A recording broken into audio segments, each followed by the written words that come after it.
The pickaxe came down wrong. Brynja felt it before she heard it. A sharp wrench through her right wrist, the kind of pain that starts small and then blooms into something mean and lasting. She dropped the handle. It rang off the frozen ground like a struck bell. She stood there in the wound she had carved into the south face of Svartberget, the Black Mountain, breathing through her teeth, her wrist cradled against her chest, and she did not cry. She had not cried since the men from the county office rode out to tell her that Stian was dead. That had been 37 days ago. She was alone on the ridge now, which was how she was alone everywhere these days. The town of Dovre Creek sat 2 miles south in the valley, a scatter of rough-cut buildings along a creek that would ice over by October. She could see the smoke from their chimneys from up here, thin gray lines stitching up into a November sky the color of old pewter. The smoke meant warmth. The smoke meant wood. And wood was the one thing she did not have enough of and could not get more of, not before the killing cold arrived. Her children were behind her, 20 yards up the slope where the ground leveled briefly before the ridge proper began. Liv, 9 years old, sat wrapped in a patched wool blanket, holding her brother Anders's hand. He was 6. He had not spoken much since the men came to the door. He watched his mother work the way a wounded animal watches, silent, tracking everything, giving nothing away. Brynja picked up the pickaxe with her left hand. Her right wrist throbbed in a dull, hot pulse. She could flex the fingers, which meant it was not broken, and which was the only good news she was willing to count. She set the point against the clay wall of the excavation and drove it in. The hole was 7 feet deep now, and roughly 12 feet wide. It smelled of iron and root and the deep, cold breath of the earth. To anyone riding past on the Dovre Creek road below, it looked like the act of a woman who had lost her reason. And in the town itself, that was exactly what they said. She had gone to the county land office 3 weeks after Stian died. She wore her only good dress, and she carried the deed he had filed on the 160 acres that included Svartberget. The assessor, a man named Folger with a waxed mustache and the manner of a man who enjoys delivering bad news, told her the land was worth nothing. The ridge was granite and hardpan, no timber worth cutting. The south slope faced the prevailing wind wrong for any kind of farming. He offered her $12 for the deed and suggested she take the stage to Cheyenne, where a widow with children might find domestic work. She walked out of his office without the $12. The land was hers. Stian had died for it. Not dramatically, not in a fight or a flood, but in the slow, grinding way the frontier killed most men. A snapped tendon in his lower back that went septic in August, 3 weeks of fever, and then nothing. He had filed the deed 4 months before he died, and in those 4 months he had told her things about the ridge that Folger would never have put in a land assessment. Stian had grown up in the Pennsylvania coal country. His father and his grandfather before him had spent their lives underground. Yet he knew how the earth held heat the way a river rock holds the warmth of a summer afternoon long after the sun drops. He knew that the south face of a hill was a collector, a slow, patient battery that stored what the sun gave it and released it in the dark. He had explained it to her on the porch of their rented cabin in Dovre Creek, drawing diagrams in the dirt with a stick, his voice quiet and certain the way it always was when he talked about the ground. She had listened. She had not understood all of it then. She understood it now. The plan was this. She would not build a cabin. She would not fight the winter from the outside. She would dig into the south slope of Svartberget and let the mountain swallow her whole, and the mountain would keep her warm in return. It was not a new idea. It was an ancient one, older than any log cabin, older than any county deed, but in the valley below, in the world of Silas Folger and his waxed mustache, it sounded like madness. 3 families had already offered to take the children for the winter. The offer was kind on the surface and a verdict underneath it. They expected her to fail, and they wanted the children clear of the wreckage before she did. She thanked each family in turn and declined each offer in the same level, unhurried voice. Liv and Anders stayed with her. They helped where they could. They watched where they couldn't. The clay wall cracked. A plate of earth the size of a saddle blanket sheared loose and collapsed at her feet. She stepped back, let the dust settle, then kicked the chunks apart and shoveled them out. Her arms were slick inside her coat. Digging does not feel the way people imagine it. It is not powerful or dramatic. It is the same motion repeated until the motion is all you are. Back, shoulders, wrists, swing, drive, lever. The shovel blade scraped against a buried stone and sent a shock up through both arms that made her teeth clack together. She worked the stone loose with the pickaxe, one-handed, her right wrist still complaining, and rolled it out of the hole with the flat of her boot. Liv called down, "Mama, Anders's ears are going red."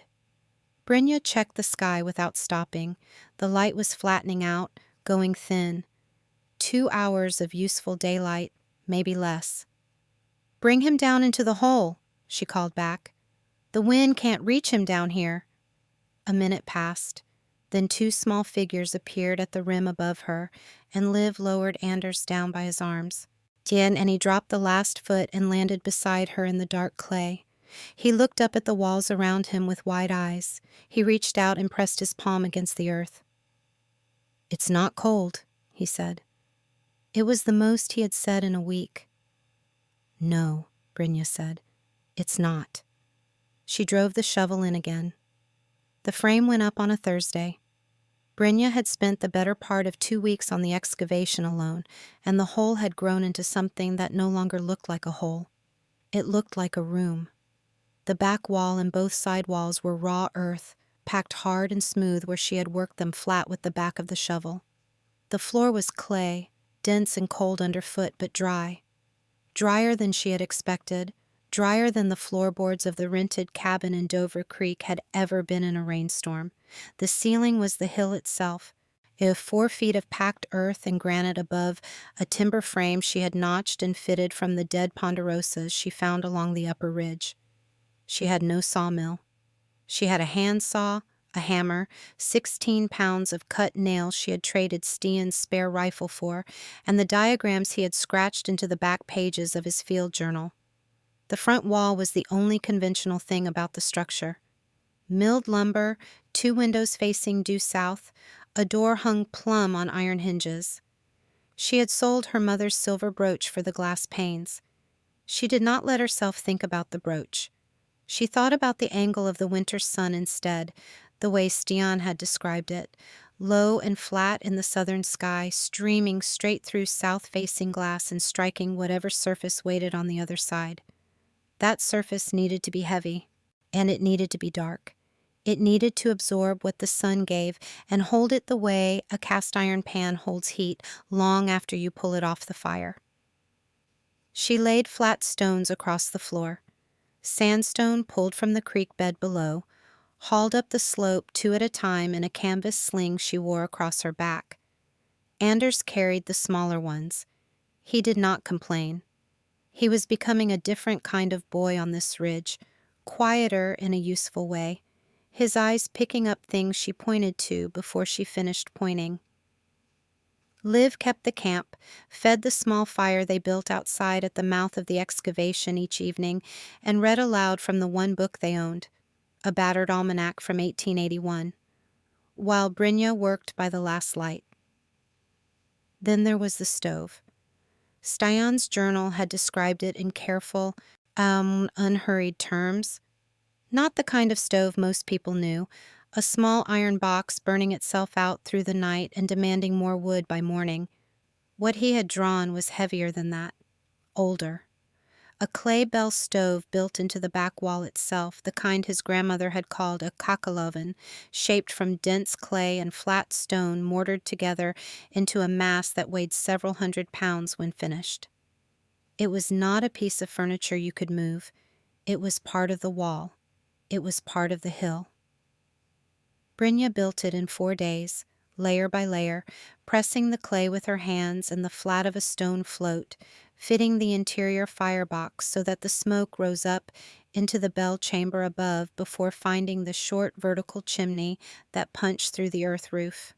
And it was nothing like the iron box stoves in every cabin in Dover Creek. It did not roar. It did not demand to be fed every 2 hours. You burned it hard for 2 hours in the morning, 6, maybe 7 pieces of good wood, and then you let it be. The clay and stone mass drank in the heat the way the sandstone floor drank the winter's sun.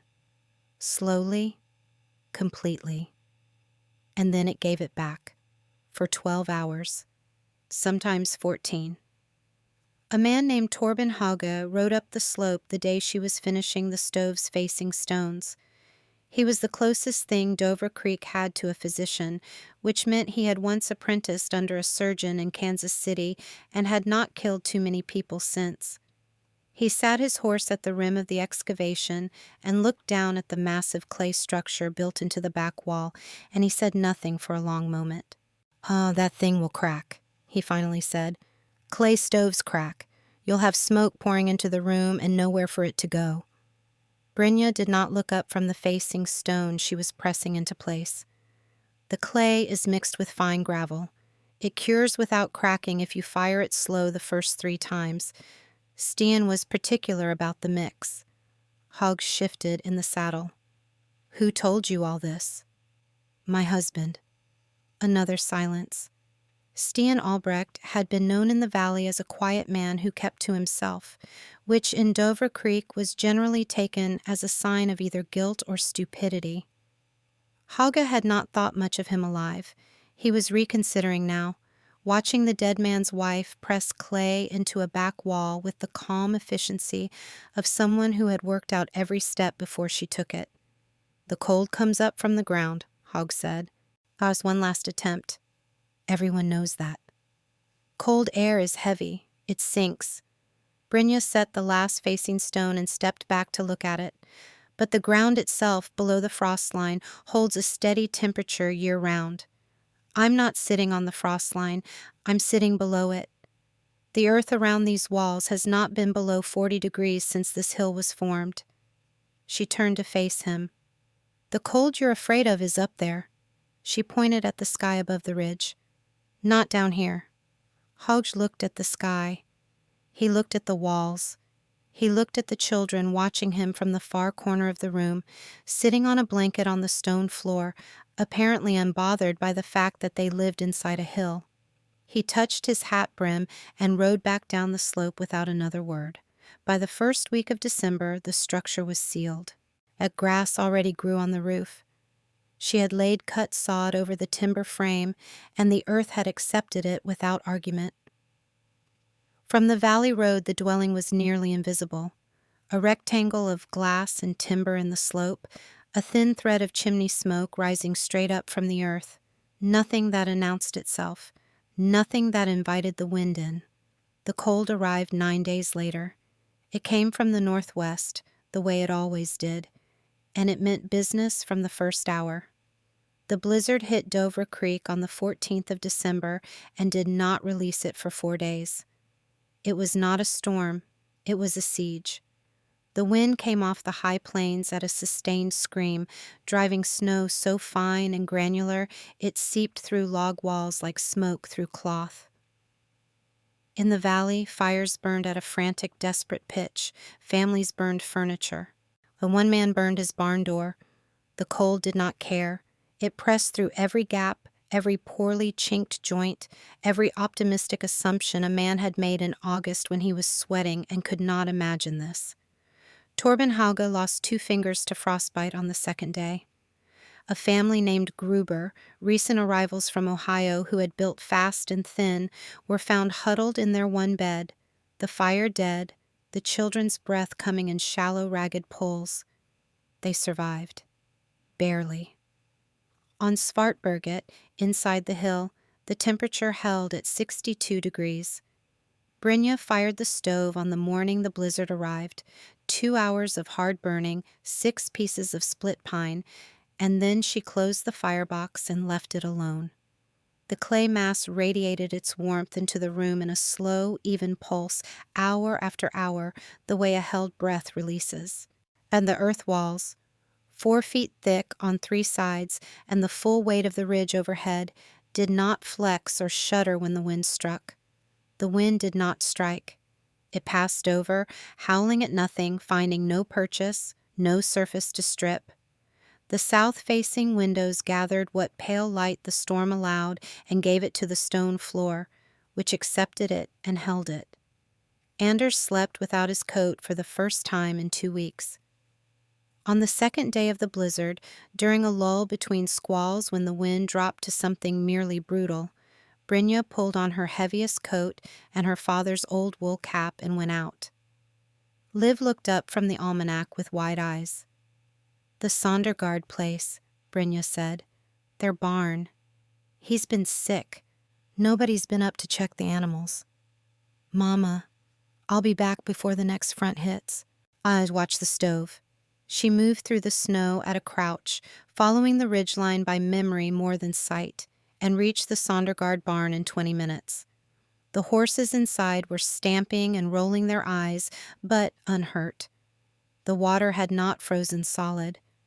The animals' own warmth had seen to that. She broke the skim of ice on the trough, forked down hay from the loft, and checked the 3 milk cows in their stalls. All alive. She latched the barn door tight against the next wave of wind and was back on the ridge before the sky went dark again. She told no one about it. It was just a thing that needed doing. When the storm finally broke, Torben Hauge rode back up the slope. His face was rawer than leather left in the sun, his left hand wrapped in a strip of wool already browning at the edges. Yet he stood in the doorway a moment before coming in, and she watched his face change the way a man's face changes when he has been braced for a blow that does not come. The sudden slackness of muscles that no longer need to brace. She put the kettle on and did not say a word about what he had told her on the slope 3 weeks before. He did not bring it up either. He sat in the chair nearest the wall, and after a few minutes he pressed his uninjured hand flat against the clay face of the stove, not near the firebox, just the body of it, and held it there. "It's warm," he said. "You haven't fired it since this morning?" "Yesterday morning," Brynja said. He sat with that for a while. Then he pressed his palm against the earth wall instead, and held it there too, and closed his eyes. And he left the next morning with 2 specific things: a hand-drawn diagram Brynja had copied from Stian's field journal, and the knowledge that what he had dismissed as grief.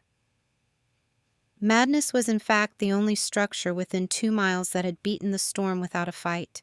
He carried both back down the slope and into Dover Creek, and the story moved through that town the way fire moves through dry grass, fast, and with no interest in what anyone thought about it. Spring came. The valley counted its losses. 3 men dead, dozens of cattle, lumber supplies that would take 2 seasons to rebuild. And on the south face of Svartberget, 1 widow and 2 children who had come through it without a single frostbitten finger between them, their wood pile still half full, their potatoes firm, and the clay stove in the back wall still warm to the touch on a March morning when the last of the ice was going out of the creek. Brynja Albrecht never left that ridge. She raised Liv and Anders in the hill house, and when Anders was grown, he built his own into the next slope north, using the same diagrams, the same logic, the same deep trust in what the earth already knew. And in the back wall of his home, he built a clay bell stove just as his mother had. Same dense mass, same vertical chimney punching up through the sod roof, fired once a day and left to do its slow and patient work. The people of Dover Creek started calling the style ridge-set construction, which was a practical name for a practical thing, and within a decade 4 more families had dug their homes into the south-facing slopes above the valley. Yet they were warmer than any log cabin. They burned 1/3 of the wood. The wind that had killed and maimed and bankrupted the valley's first settlers found nothing to grab onto, nothing to strip, nothing to punish. Stian Albrecht had known all of this before a single stone was laid. He had carried it up from the Pennsylvania coal seams in his memory, the knowledge of men who had learned long ago that the earth is not the enemy. It is the only house that was already built. Brynja kept his field journal on the shelf above the clay stove until the cover wore through. Then she sewed it a new one from harness leather. She never remarried. She did not need much. The hill gave her what she needed. At the same way it had given it to the first people who had ever pressed a palm against warm stone in the dark and understood that the ground beneath them was not cold. It was patient. It had simply been waiting to be asked. The blizzard came back the next winter and the winter after that. It always does on the high plains. It always will. But on Svartberget, the children slept in their shirt sleeves, and the clay stove held its warmth through the night without another stick of wood, and the wind found nothing. If Brynja and her children's story pulled you in, hit the like button. It tells us to keep these stories coming. Subscribe to Wild West Survival Tales so you never miss the next character fighting to stay alive on the frontier. Drop a comment below. Tip, would you have taken the county assessor's $12 and left on the stage to Cheyenne?